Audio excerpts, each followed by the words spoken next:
দর্শক আসসালামু আলাইকুম, আমি শহীদুল ইসলাম সজল আমার ক্রিকটক চ্যানেলের পক্ষ থেকে সবাইকে স্বাগত জানাচ্ছি। যে যেখান থেকে এই ভিডিওটা দেখতেছেন সবাইকে আন্তরিক শুভেচ্ছা এবং অভিনন্দন।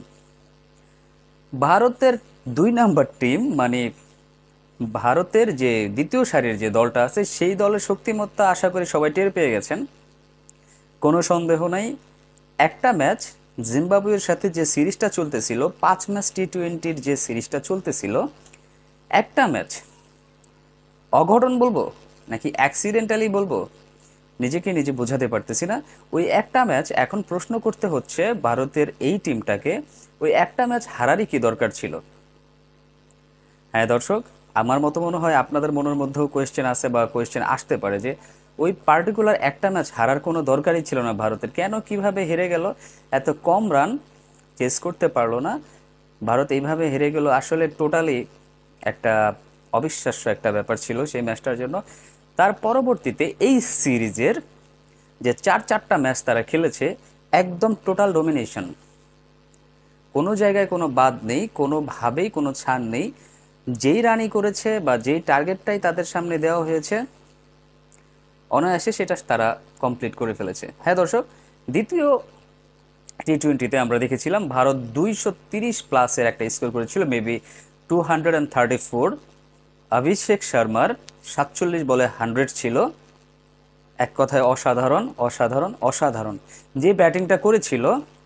সেই ব্যাটিংয়ের পরে যে থার্ড যে টি-20টা ছিল, থার্ড টি-20তে আপনার 100 সম্ভবত থার্ড টি-20টাতে আপনার 182 রান করেছিল। 182 রান করেছিল টিম ইন্ডিয়া আগে ব্যাট করতে নেমে। 159 রানে অল আউট হয়ে গেছে আপনার জিম্বাবুয়ে। ফলশ্রুতিতে 23 রানের একটা জয় পেয়েছিল ভারতের এই টিম। চতুর্থ যে টি-20টা ছিল সেটা ছিল গতকালকে, 157 রানের একটা টার্গেট ছিল। সেটা ভারত কি করলো গতকালকে, এটা নিয়ে আলাদা একটা ভিডিও করার দরকার ছিল, বাট আসলে সময় স্বল্পতার কারণে করতে পারি নাই। সেটা কি করলো, সেটা ভারত কোনো রকমের উইকেট না হারিয়ে, কোনো উইকেট দর্শক, 156 রান চেস করতে গেছে, সেখানে কোনো উইকেট না হারিয়ে 15 ওভারেই তারা ম্যাচটা জিতে নিছে। অধিনায়ক শুভমান গিলের 39 বলে 58 এবং 53 বলে 93 রান করেছেন ইয়াসিরবি জয়সওয়াল। এই দুজনই প্রথমে নেমে পুরো ম্যাচটাকে একদম শেষ করে দিয়েছে। পুরো খেলাটাতে যেখানে টিম জিম্বাবুয়ে সম্মিলিতভাবে সবাই মিলে আপনার 10টা 4 মেরেছে, মানে 10টা বাউন্ডারি, সেইখানে প্রথম 3 ওভারেই, 3 ওভার বা 4 ওভারের মধ্যেই ভারতের এই ব্যাটসম্যান দুইজন 10টা 4 মেরে দিছে। তাহলে আপনি বলেন যে আসলে ওই পিচটাতে কি ছিল? ভারতের ব্যাটসম্যানরা যেখানে এত ভালো ব্যাটিং করলো, সেইখানে জিম্বাবুয়ানরা কিন্তু আসলে কিছুই করতে পারলো না। টোটাল ডমিনেশন ছিল ভারতের সেই ম্যাচটাতে।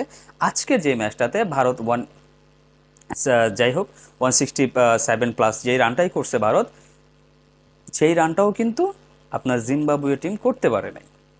এখানেও বেশ ভালো ব্যবধানে হেরে গেছে। তাহলে আপনার মনে কি প্রশ্ন আসবে না, একটা সিরিজের লাস্ট 4টা ম্যাচে ভারতের টিমটা যেই ডমিনেশনটা করলো জিম্বাবুয়ের এগেনস্টে, প্রথম ম্যাচটা হারাটা কি এখন আফসোসে পরিণত হচ্ছে না? আমার কাছে আফসোসেই পরিণত হওয়ার মতো, কারণ এই টিমটা, জিম্বাবুয়ের টিমটাকে হোয়াইট ওয়াশ করার মতো অ্যাবিলিটিস ছিল।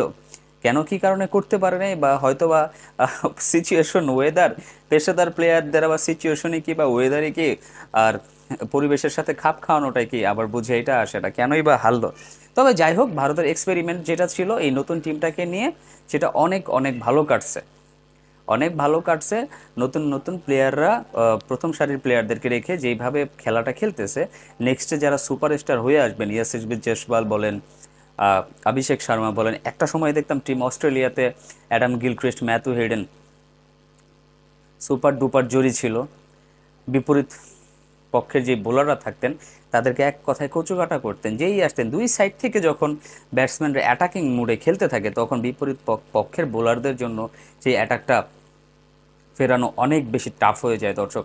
তো সেম সেই কম্বিনেশনটা যদি টিম ইন্ডিয়াতে হয়, তাহলে আপনি কিভাবে বলবেন? তবে আমার কাছে মনে হয় যেন শুভমান গিলকে ওয়ান ডাউনে খেলাটাই বেশ ভালো হবে। একজন আউট হওয়ার পরে শুভমান গিল যদি নামেন, সেই ক্ষেত্রে ভালো হবে। ওপেনিং স্লটটা আমার কাছে মনে হয় ইয়াসিরবি জয়সওয়াল এবং অভিষেক শর্মার উপরে ছেড়ে দেওয়া উচিত, কারণ যে অ্যাটাকিং মোডে এই প্লেয়ার দুইটা খেলে, বিপরীত পক্ষকে প্রথম ছয় ওভারেই আউট অফ দ্য গেম করে দেওয়ার মতো অ্যাবিলিটিস রয়েছে এই দুইটা ব্যাটসম্যানের। আমার কাছে এটা পার্সোনালি মনে হয়, যদি কুইক কোনো উইকেট পড়ে যায় সেই ক্ষেত্রে শুভমান গিল এসে দলের হালটা ধরতে পারবেন। এটা হচ্ছে আমার ব্যক্তিগত মতামত।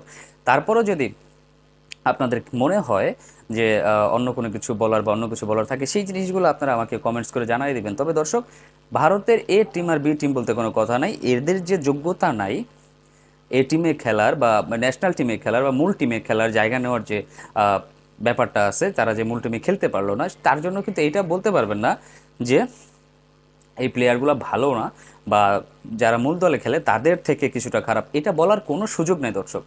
সমস্যা শুধু একটা জায়গায় আপনি বলতে পারেন যে এই প্লেয়ারগুলো হচ্ছে একটু কম এক্সপিরিয়েন্সড, একটু অভিজ্ঞতা কম, সময়ের সাথে সাথে তারা অভিজ্ঞতা গেইন করবে, বাট প্লেয়িং কোয়ালিটি, প্লেয়ার্সদের যে কোয়ালিটি থাকে সেই দিক দিয়ে কোনো দিক দিয়ে ভারতের এই টিমকে আপনি পিছিয়ে রাখতে পারবেন না। তো আশা করি আপনারা বুঝতে পারছেন যে ভারতের এই টিমটাও কতটা শক্তিশালী এবং তাদের শক্তির সীমাটা যে কতটুকু, সেটা হয়তো আমাদের কারো ধারণা এখনো পর্যন্ত হয় নাই। তো দর্শক, আপনাদের কি মনে হয়, টিম ইন্ডিয়ার প্রথম ম্যাচটা যে জিম্বাবুয়ের সাথে খেললো সেটা কি অঘটন ছিল, নাকি অ্যাক্সিডেন্ট ছিল, নাকি কি ছিল? এটা কমেন্টস করে আমাকে জানায় দেন। সবাই ভালো থাকবেন, সুস্থ থাকবেন। আসসালামু আলাইকুম।